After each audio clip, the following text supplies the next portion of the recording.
Perkenalkan, nama saya Cindiliana Banda, saya mahasiswa Sosiologi semester 3. Kali ini saya akan mempresentasikan mengenai hasil review pada mata kuliah Metode Penelitian Sosial pada buku yang ke-6. Nah, sedikit saya menjelaskan mengenai buku ini. Yang pertama, kita masuk pada sosiologis metodologi sebagai teknik mendengarkan. Detail suatu hari dalam kehidupan seseorang adalah bagian dari kehidupan seseorang itu sendiri atau kehidupannya sendiri. Sejarah hidup merekomendasikan riwayat hidup kepada kita sebagai metode eksplorasi, atau dalam konteks ini bermakna manusia. Seorang penulis belum tentu seorang juara dalam logika atau seorang yang sempurna atau panduan yang sempurna sekalipun. Kita bisa menganggapnya hanya sebagai seorang peramal dan memberitahu untuk menggali di titik tertentu tanpa tahu persis mengapa dan tanpa sangat peduli tentang ketidaktahuannya. Pada bagian kedua, belum masuk yang kedua, itu pada bagian kedua yang saya maksud adalah tetap pada sosiologi metodologi sebagai teknik mendengarkan, yaitu waktu dan skema konseptual.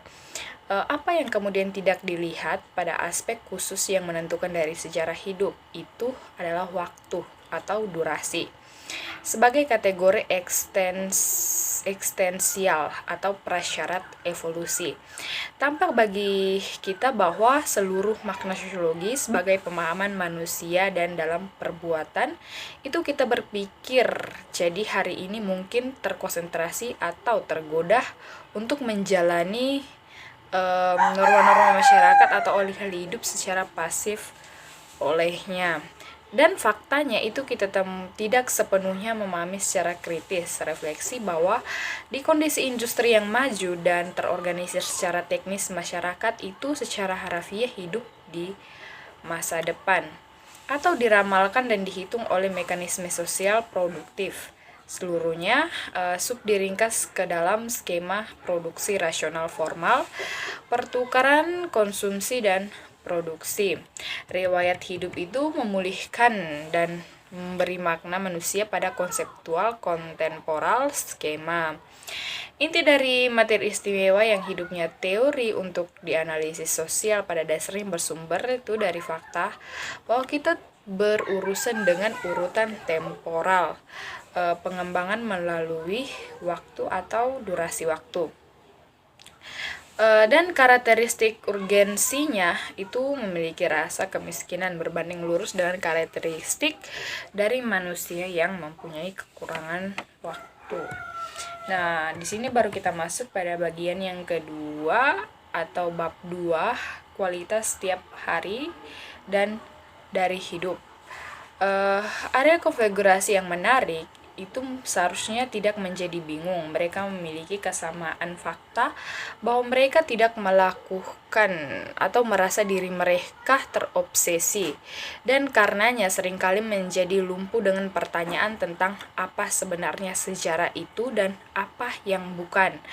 Ini adalah pertanyaan yang sangat membebani selama beberapa dekade tradisi historiografi atau historisme, itu artinya sejarah, dan menjadi terlalu jelas kegelisahan untuk melestarikan dalam semua purity merupakan konsepsi dan praktek penelitian sejarah karena segi dari sejarah elit dan politik serta kecerdasan luar tual. Bagaimanapun pada prinsipnya itu tidak dikecualikan semua aspek yang dikaitkan dengan kebutuhan material dan lingkungan sehari-hari. Masa manusia yang sangat besar terancam akan mencerminkan sebuah hubungan dengan kelompok sosial yang dominan.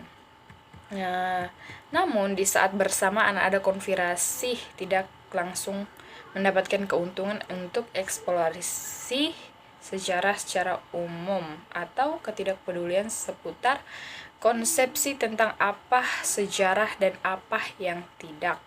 Konspirasi ini itu mudah reaksi dari historiografi Prancis yang jelas tidak terhalang atau diperlambat oleh veto idealis akhir atau Marxis ideal. Oleh karena itu mampu menangani subjek yang tampaknya berkeliaran tetapi sangat mendasar untuk model sinkronis. Terus bagian ketiga kita masuk pada biografi sebagai interaksi. Metode biografi tradisional lebih menyukai materi sekunder atau lebih objektif yang keutama atau yang dikumpulkan secara langsung oleh peneliti dalam kontak dengan subjek penelitian. Sistem secara tematis itu membawa yang sekunder ke yang utama. Terus bagian keempat kita masuk pada sosial sifat dari individu sebagai sintesis yang sulit dari pendekatan struktural dan histerioporas. Metodologi ini tidak menolak kontribusinya atau pengetahuan pneumatik memang bahkan membutuhkan meskipun untuk mengintegrasinya ke dalam gerakan hermeneutik model non-linear yang menarik bagi dialektika atau tidak formal dalam alasan tertentu.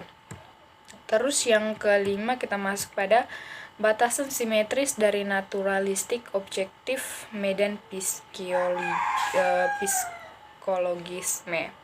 Kriteria analisis ilmiah ketika diterapkan dalam dunia manusia bersifat eksplosif dan diumumkan ketakutan dan ketidaksamaan. Bahkan masyarakat yang secara historis itu cukup cerdik atau kurang hati-hati untuk menawarkan diri hingga tatapan analitis ilmuwan sosial tahu mereka terlibat dalam sesuatu yang jauh lebih dramatis daripada psikostripis sosial.